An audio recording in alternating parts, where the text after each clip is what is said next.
Hello, welcome back to Feel Good Raw Food.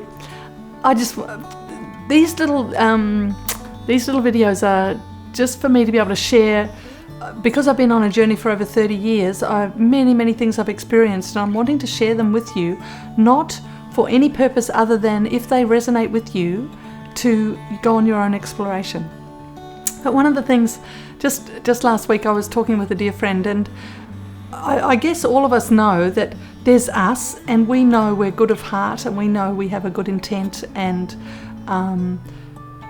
we like to be that for people. But I've been observing all of us, including myself, for a long time, and what I have been wanting to help with is when we're not being ourselves, what's happening in there. And there's many things out there. There's many sciences of the mind, and there's many religious viewpoints, and there's many different things. But I just want to put something that just sort of came into my view the other day that might put a kind of an angle on it, that might let you come in closer with some people that you might be having difficulty with.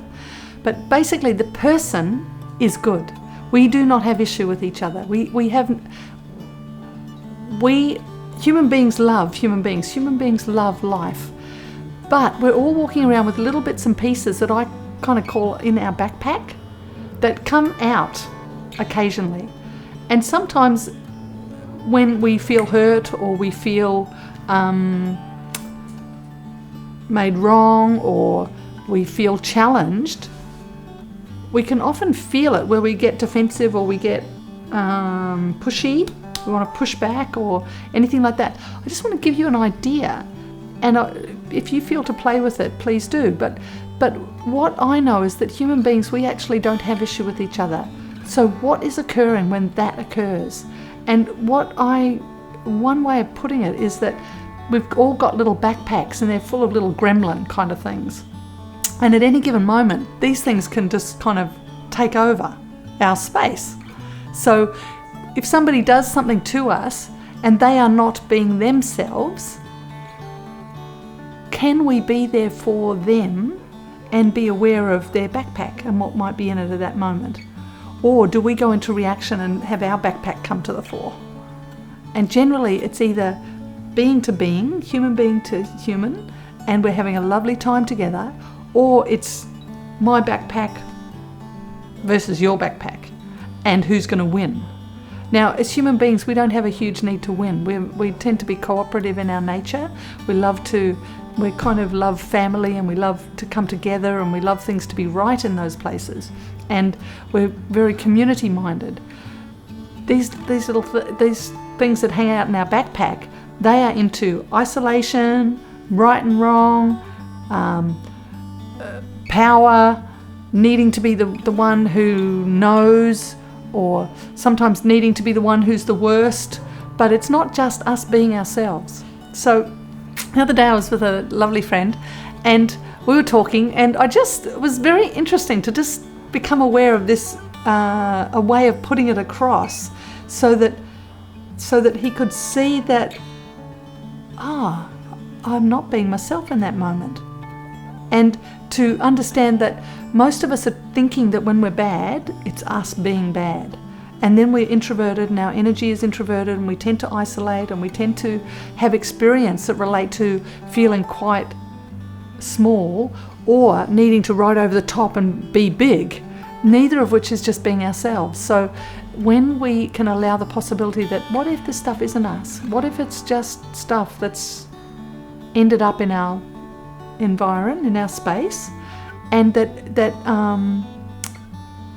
its intent is not to have love and harmony. And when we can allow the possibility of that, we can actually become aware of it. And when we're aware of it as not being us, it moves out of the space anyway, and we become us again very quickly. So I know many people, this is probably one of the major things on the planet, and people spend thousands and thousands of dollars trying to handle their stuff.